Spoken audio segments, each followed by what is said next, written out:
This is Level Up Success Podcast with Neth and Truth. Hey, how you doing, friends and family? This is the Level Up Success Podcast. and welcome to another episode where we try to bring knowledge and power to our listener.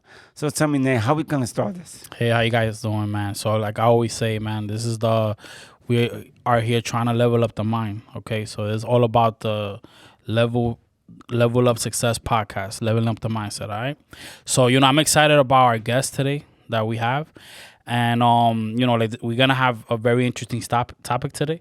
So why don't you introduce yourself? Why don't you tell us your name, your background, where you were born, where you're from? So my name is Dominic. I go by Domo, Dominic, Gaffney. I was born in. Oh, grateful to be here. By the way, thanks for having me. No problem. Anytime. I appreciate you come pass by. It's in my neighborhood, the Bronx. Yeah. But where I was born and whatnot.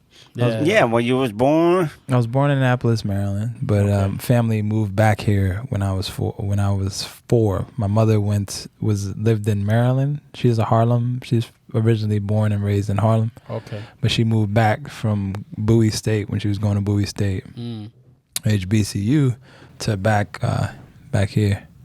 So, yeah. So, do you even remember when you moved over here? Was it a process, or did you was it a big change?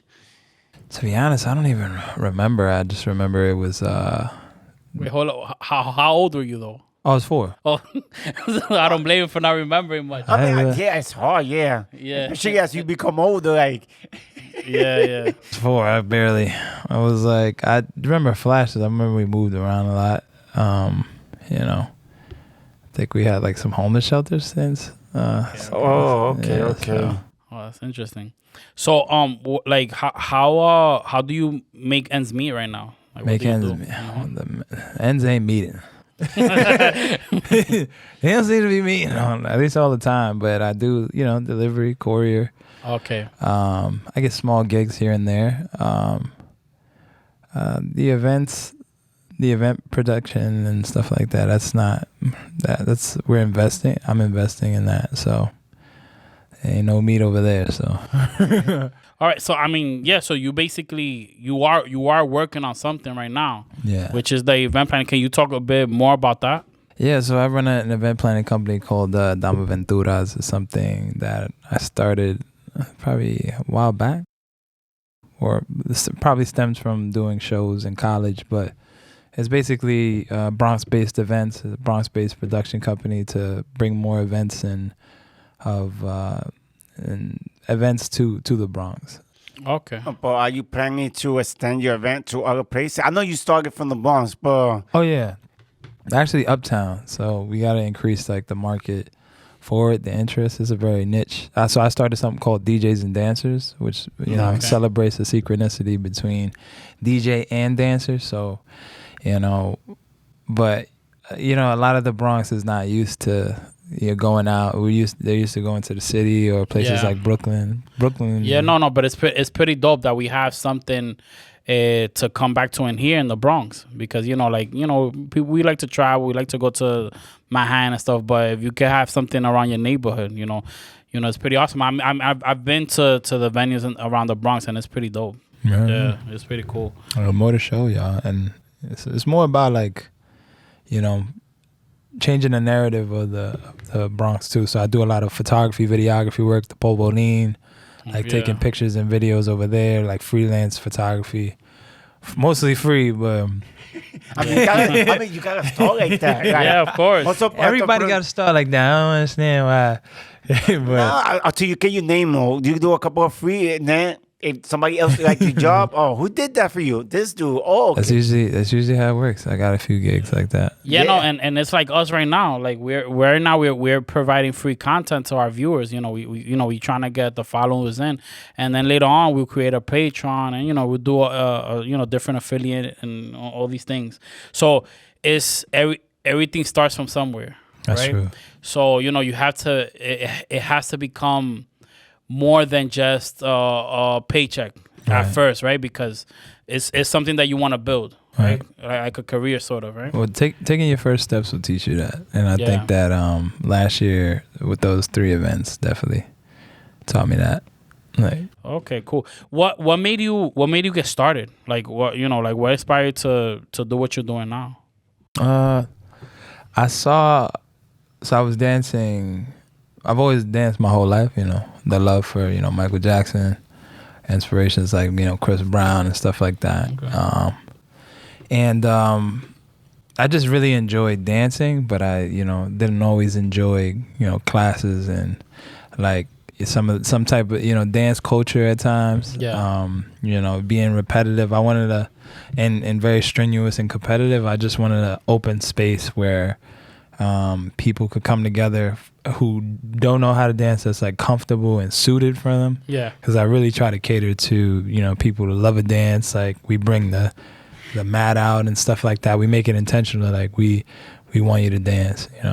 Yeah, I mean, I could agree with you with what you're saying at first, because when I first started dancing, man, it just felt like like I'm here, I'm trying to like learn, but it was all like methodical. Yeah. Hey, look Pedagogy. here, learn the basics. This is how it is. So it wasn't like the environment it didn't feel as fun. It's not conducive to people who see the final product on the dance floor wherever you at. You know? So, even when I was dancing where the place I got started, when we got good enough, we were supposed to be, I've been to a lot of different places and socials, salsa socials, and we're supposed to teach. We're supposed to openly go after and teach the younger the people who are starting to make them comfortable to be like dance more, and that helps them go level up and kind of and it's more than just dance though. It's like movement is medicine. Like that's my philosophy. I feel like community therapy, like we come together, and that space was like a safe haven, and it's crazy that I came to surprise my boy, who was the director, Steven Reyes, at the time, and just from there, I was just gonna take like a bachata class and like chill with him because we went to high school together, and from there I'm like performing on stages, like costumes and stuff like that. It's funny how things happen like that, right? Yeah. Like you just, you just doing things, like out of random, or somebody suggested something, kind of like how I started the podcast. Like I said in my introduction, like Truth just came up to me one day, like you want to do a podcast? I'm like, all right, after 3 years. I was like, and then he thought he was ready. I was like, just do something right away. Just see how it works. Actually, our first episode is we just did a random. We think it's script. We think we prepared for it. So sometimes you gotta do that first jump to see if you could do it. And once if you do that first jump and it's just like, look, bad, I guess. you go with it, right? Yeah, if it's good enough, I guess. You do another one, and then you do another one till you get better. But the key is be consistent. Yeah, you gotta be consistent because you cannot be scared of failing. Yeah. And that's the problem. That's why people don't even start things, because they think, oh, damn, it's going to look bad. A lot of people, like, when it comes to failing, I look to fail. Everybody's like, yo, focus on one thing. I'm like, nah, I'm decent at this. And people be like, oh, jack of all trades, but master at none. Yeah. But it's like, what stimulates you to keep going? It's like that failure. You keep chasing until you get decent and better, and then you find that's something that you want to start. But I always tell people, like, yo, you got to start. A lot of people never start, and you never know where you're going to go. Yeah. Like bachata, I wasn't even going to dance out, so I was like, nah, I'm good. Nah, you keep that. And then we just like, from then, 2-3 years later, found like a brotherhood with the people who was there. Always supported, always willing to teach, and to me, dance is more than dance. It's family, So we get better. You want to, impress and improve, and that makes the people teaching you feel good. And from then on, the sky's the limit. You start doing spins and things you never did, or timing you never did, and then you not become as good as you great, but you're able to take like classes. You're able to. No, and you always like in the dance world, man. Like you always want to like improve. You always feel like oh man, there's more to do. But then the people that beginning, they looking at you like, oh man, you're doing amazing, man. Yeah. Like I want to be just like you when in a few classes in. You become the person that they come to. But you're always trying to like, but you as a person, you're always trying to grow. I've noticed that even from vets who've danced for years. Always. They feel the same way, and I'm like, damn, man. So I'm this is never gonna end, man. Like, no. And that's the hardest part. yeah. Never gonna end. You always constant growth. I mean, there's no, always but it's good. something to learn. That's the good thing. I mean, if you master your goal, But someday you're gonna be. You never know. Certain people's disciplines is better than others. So you could become great in 3 months. And then there's certain people that's gonna, takes 3 years, probably never be great because of that discipline and consistency. But you never know. You might be next to, like, whoever, in the scene, stuff like that. Yeah, no, that's definitely true. That's definitely true. But yeah, so to go back to what you're doing with with your business, like what because I see that you're actually passionate about what you do. Like what makes you so passionate in building this and what you're doing right now? It's necessary. A legacy.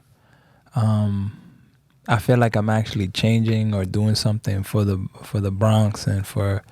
This is really about the Bronx, but but I'm using dance in our community, in our artistic community, to kind of change, bring us closer, to kind of. To seeing people smile and be like, in the objective, my objective when I have these events, am I meeting that? Like, am I creating a place that's, welcoming to outside, like people who don't dance? Yeah. Like, are there people in the corner who feel left out? Like, I remember first going to socials or just being in the club and just because we in the event planning business. Everything is an event. When you go to somewhere, it's an event. When you walk inside any business, it's an event. So it's like it's the comfortability. It's like you belong here. It's and you're trying to involve people into the culture. Yeah. Right. Yeah. Absolutely. So that's pretty awesome. Man. Dance culture, salsa culture, like Puerto Rican culture. and you're doing it in our community because Yeah. I see a lot of people that start do something for the community, but they do it out of the community. Yeah. And I love how you doing it for the Bronx. Yeah. Because like you say, a lot of people when they go out, they always try to go to the city. Yeah. It's not even the Bronx. There's people from Brooklyn that will go to the city also, Manhattan. There's people from the Bronx going to Brooklyn. That's what's happening. Well, Brooklyn, wow. A lot of the artists from the Bronx are going down to Brooklyn to the stages, and it's that place kind of embraces the art more. There's more opportunities, like there's more love, and there's a community that will embrace you. So I've always liked things like kind of like difficult, tough, like so. It's steep. That's a steep hill to climb, but we little by little, brick by brick. That's how you gotta do it. You gotta do it step by step. If you do it too high to go, it's gonna be hard to reach it. So, but it just seems to me like you're accepting the challenge. Oh yeah. If it wasn't challenging, why do it? That's deep. No, that's what's up. Though. A lot of experts stop doing what they do because it's like. It's boring. I felt I wasn't the best at dancing out. I mean, that's my discipline. That's what I went to school for. Like, even though I've danced other styles, I sort of emulate other styles. But when it comes to salsa, I felt like it was enough to have fun and interpret and to take it out of the studio and bring it back to the streets. I believe in salsa de la calle, like bringing it back to the streets where it started, with pots and pans, and Yeah. When you speak of, it's about changing the narrative and putting it in front of people. Yeah. And using the things that we have at our disposal, such as social media, such as like, and we also have like a lot of venues. Like I started out of Boogie Down Grind in my neighborhood of Hunts Point. Oh wow. They acquired Bronxlandia, which is that railroad. They renovated it into an event space. That's why I started there, and if I started there, and I was embraced in my own community.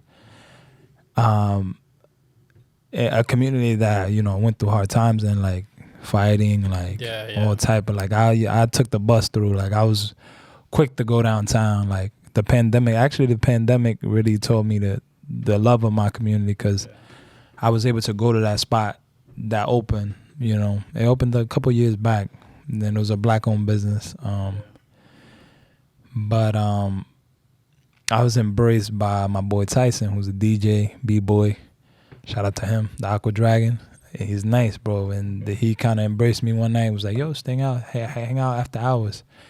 I met my people Razzle, Carmen, Risa. I found my soul tribe, Nick. Like, these are all gamers. These are people who live down the block. Annie, Mike the banker. Like, these are people who live in our community, who are just like us, who are prosperous, who want to reach new heights.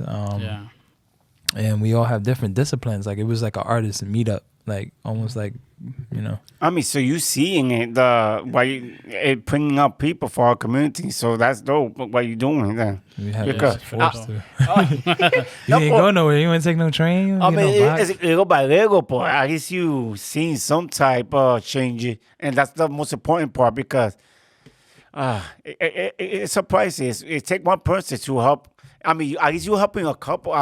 You could help like. I think we say on one episode, you could help one person out of 1,000.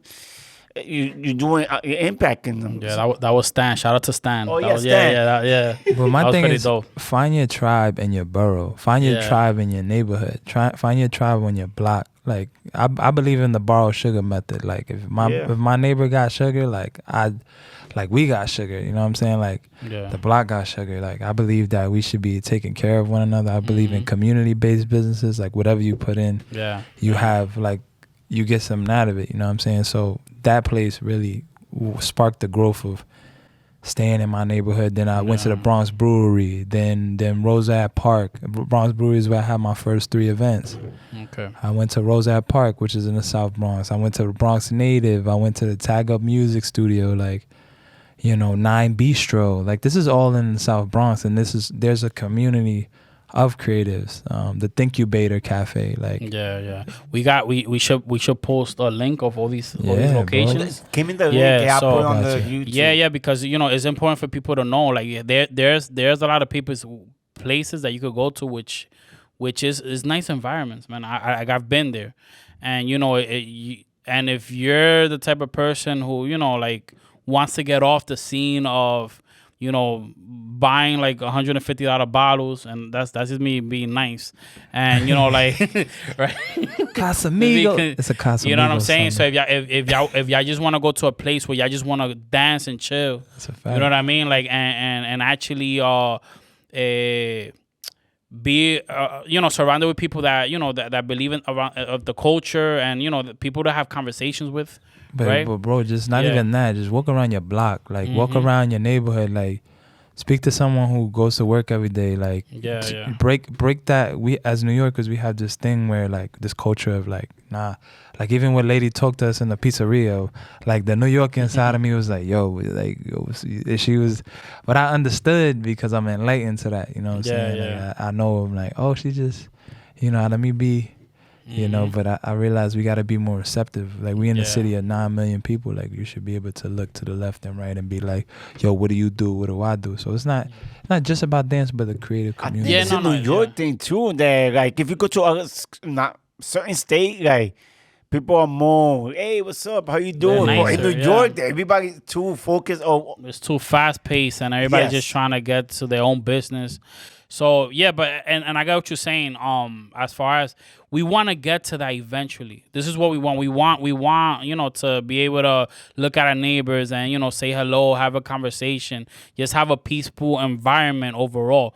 We do want that, but I feel like it has to start from somewhere, right? Because if we could help some people do that through this podcast, awesome. But this is why I say when we go to these events that that I've attended.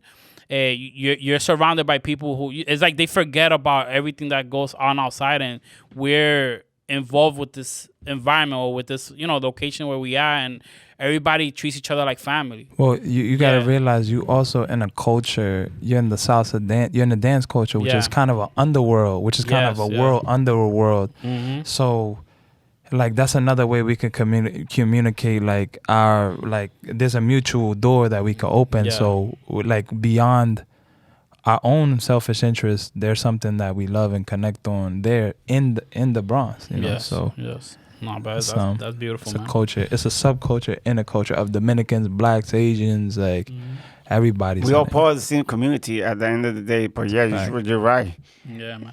So, I mean, I know you mentioned it a bit before, but can you like give us a more of an understanding, like how was it that the pandemic affect us? Because, man, like things changed a lot after the pandemic. Like now people are getting out a little bit more. Yeah, a little.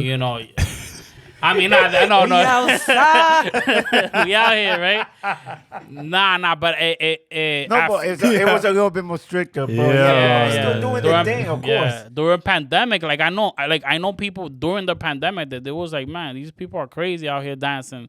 I mean, it happened, and and like nowadays, like there's some people that I still don't see from the salsa scene, that I used to see before.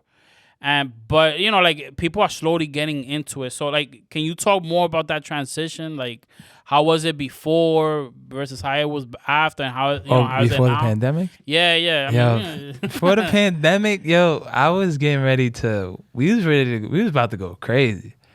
Like I started out at Nieves, when shout out to Will Nevis. Shout out to Will. Shout out to Will. Yeah. Nieves, shout out to my boy Steven and Stephanie. Those are my mentors. Yeah. Shout out to all the teams I dance with, La Fuerza, Sapphire. Mm-hmm. Shout out to the gala, the fire gala we used to have. Shout out to my partner Angie, Danny, Portia one time. Everybody, like beautiful people. These are beautiful people, bro. Yeah. I just want to say salsa helped me like a lot with like communication and like my own self-confidence, by the way, and also like getting to understand the women and boundaries and like that. So I gotta thank salsa for that. Could we do a clapping emoji for that? No, we could definitely give a clap. Yeah, no, Shout out to definitely. salsa for like it's a partner dance. Yeah. So like I was saying about the pandemic, as far as in your business, because I know it how they affect you. No, I was straight dancing salsa before the pandemic. Like I was straight getting ready to go crazy, like, and to go to new heights. And then boom, they closed. I was dancing with Calle Fuego. Like I was expanding my horizons. I was going to hip hop classes. Mm-hmm. I think I just had received my tax bread. It's around March. Yeah, but it's around March. Yeah, I remember. And then during the pandemic, everything kind of slowed down. But I realized that I remember that I had I was a personality. Like I'm really like I do comedy. Okay. Was doing hosting. I was still doing, so I did that kind of on social media and whatnot, skits, dancing, be talking. Like I also had my own podcast at one point with like Domo, you chatting, like just talking. So, and then. But during the pandemic, it kind of I didn't really have a business of my own. I didn't really create my own lane. I was still trying to. I was actually happy because I got a gap to like chill and not dance. Okay, I mean that makes sense. Yeah. And so you just took that as like a rest period, and then But during the pandemic, that's when I started building and formulating, and we couldn't be in the house and on unemployment. We miss you, by the way, on UP unemployment. Nobody laughing. No, I missed it too. I used to get No. I just think you want to go out Busting. there, but yeah. But now that we're at the, during the pandemic, I didn't know how valuable it was to be outside and to be in the place like the Bronx Brewery and El Polvorín. And shout out to the brewery, bro. The shout out to Front of Boogie Down Grind and the brewery, because those are two places that everybody kind of congregated. Like we had to be outside, bumping shoulders. Like yo, who you? Like who? Yo? Then like we meeting all these creatives and these vendors and these creators of all art. And from that naturally, I was like, and then you getting to know DJs and whatnot, and having a DJ set myself. Later getting into music production down the road, but that's for later. But yeah, bro, and just starting, and then saving stuff up and not buying 150 and saving and putting into a business, an idea, writing it down, and just formulating. And I mean, now we're here, which is like kind of 95% vaccinated. Everybody's pretty much in. We have the tools to move forward. Okay. Now it's more of like expanding, like the first year of business, the second year, and kind of like capitalizing on. You're always gonna be like not chasing, but like learning from those first 3 experiences, and then we have kind of post towards the end. Got you. You were straight dancing. You were gonna do hip hop, something else, right? Yeah, I was expanding into other. I had left college to do dance full time. Like I wanted to invest in classes and become the best that I could be. And then the pandemic hit. Gang. Okay. All right, got it. So basically, you was just expanding with your dance, right? Yeah. And then pandemic hit. Boom! I was like, we off, tranquilo. Like, I'm not even training no more. Yeah. All right, cool. So you transitioned to that, but then you had an idea. You started having these ideas, and then poof, pandemic is getting, getting easier and stuff. And now you're like, okay, let me build this business. Right? Okay. Yeah. So then started an initiative. I like to call it an initiative. It's still a business aspect, but I'd be like, this is something I feel like is necessary. Okay. Cool. It's still a business. All right, awesome, man. So let me ask you this, since we're in the transition of the business. Like, where do you see yourself 5 years from now with this transition? 5 years from now? Yeah. Bro, I see like my dream is to sell out the Apollo or create like this gigantic experience, a gala that like, because the whole premise of what I'm doing is bringing dancers and DJs and all creatives together, like graphic designers, to have a home, to like a place that they funded, they loved. Like we could also tackle issues such as poverty, such as like, you losing a family, grieving, depression. Like I want to create a community. I seen it one time in Boston. I think Boston had like an artist. Maybe that's a 10-year, but like in 5 years, I want to have like an artist residency, like a whole building, a whole block just dedicated to like arts. You know what I'm saying? That'd be dope for the community. Yeah, we need stuff like that. That would be awesome, man. So what about 10 years from now, man? Well, definitely that artist residency or a piece of land where like, if New York City is not cutting it, or you need a break, or like a place you can go, like hopefully the legacy or the blueprint of what I left, I'm like an open book with all of this, like that somebody else could follow in my footsteps, knock on wood, we want to be here forever, but that will live on. I will create something that means something a lot to me. You expecting, like, you want other people to follow your step, right? That's one of the things that be inspired. Just be inspired. Yeah, just I'm just doing something that makes me happy. I told you, like, I was telling you guys, like, I do the courier thing so I could remain my own boss. I could have my free time. Like I don't have to report to anybody. Like I'm so removed from collecting like a paycheck from a boss and putting up with management. And when I could do stuff, like I can, if I have an idea, like if I could come here, like even today, it's like, yo, all right, when you need me, like I'm doing a lot of that. Yo, when you need me, which I need help with. That makes sense.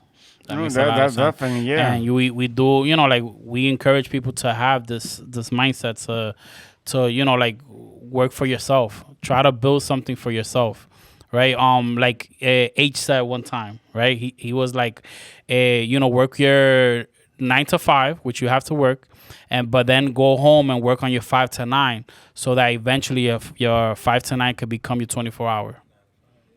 You know what I'm saying? So that's basically that was a great message. Yo, shout out to you, bro. Also, go with your plan A, bro, till it works out. BC, don't divide the energy. Because the plan A not going to look the same way you put it on paper. Like, it changes, and that doesn't mean that it changed. A lot of people, like, bail out with, like, at the brink of gold, and sometimes you got to starve for that. Like a lot of people are like, yo, have a B, C, and I believe you should, or just change what plan A look like, because my way of doing things kind of feeds my soul. Gotta feed your soul too, bro. Yeah, I mean, you gotta have that dedication. There's people that are scared. I mean, not people have that mindset too. At least you got the mindset to go for it and not be scared. And it's incredible. People when they get scared, they go for what they love, want for their no, they don't aspire their dreams. Like they have dreams and they don't even get to organizing a goal plan to strive on this mission. Like they don't, like A blueprint, business plan. Just set up one page business plan, bro. Like it's a lot of this is failing hard, being by yourself. People don't believe in you. Like you. It's not for a business to be like, oh, it's successful because it's in profit. Like something could be in profit, but something be broken within or bankrupt inside of you. You know what I'm saying? Like it's a process of growth. So when you start your own business, like it's a living, breathing thing that's a part of you. It's like another organ. You know what I mean? At least that's the way I think of it. You know? No, definitely. I think that sounds pretty good. Like, oh wow, bro. Yeah, no, that's pretty dope, man. So let me ask you this: anybody inspires you? Any inspiration? Any mentors you have? Definitely other creators around me, bro. Like property owners, Yeah.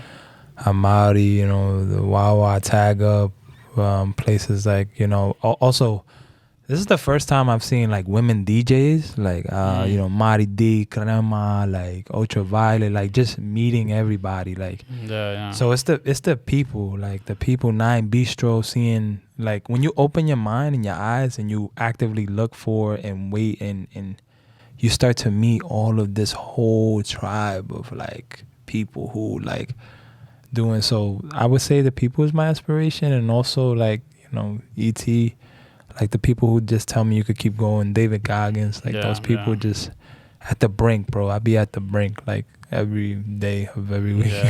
Nah, man, David Goggins, man, he's pretty good. He's pretty dope, man. I follow him as well. So do you have like any hobbies? Hobbies? Treat hobbies like businesses sometimes, but I really like photography, videography, music production. Okay. I like to play ball, exercise, play ball. Dance is another hobby. Cooking, eating, wellness. Hey, man, who don't love to eat though? Yeah. I'll take the eating.